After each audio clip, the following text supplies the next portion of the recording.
जम्मू कश्मीर के डोडा जिले में एक हादसा पेश आया। मिनी बस के साथ ये हादसा पेश आया है, जिसमें आपको बता दें कि 11 अफराद की हलाकत की खबर है। 11 अफराद इस हादसे में मारे गए हैं और वहीं चंद अफराद के जख्मी होने की खबर है। आपको बता दें कि ठाठरी डोडा कौमी शाहरा पर सोई गवारी इलाके के करीब मिनी बस एक खाई में गिर गई। जख्मियों को गवर्नमेंट मेडिकल कॉलेज डोडा मुंतकिल किया गया है, जिसमें से चंद की हालत नाजुक बताई गई है। इसी दौरान वज़ीर-ए-आज़म नरेंद्र मोदी ने हादसे पर दुख का इजहार किया है।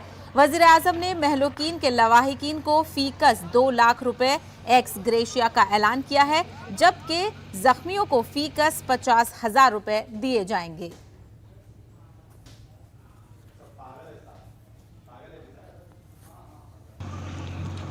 हम अपने कंपोनेंट डोडा में थे और हमें पीसीआर से कॉल आई कि यहाँ एक्सीडेंट हुआ है। तो यूं ही हमें कॉल, हमारे इंचार्ज साहब को कॉल आई और इंचार्ज साहब ने पूरी टीम को अलर्ट किया और हम अपना इक्विपमेंट जो है वो गाड़ी में डाले और जहाँ ये एक्सीडेंट हुआ था घटसू में, तो यहाँ की तरफ रवाना हो गए। यहाँ पहुँचते पहुँचते हमें डोडा से मतलब टाइम लगा। तब तक यहाँ पे आर्मी, जेकेपी और सिविल क्यूआरटी जो हैं वो यहाँ पे रेस्क्यू कर रहे थे। तब तक हम भी यहाँ पे पहुँचे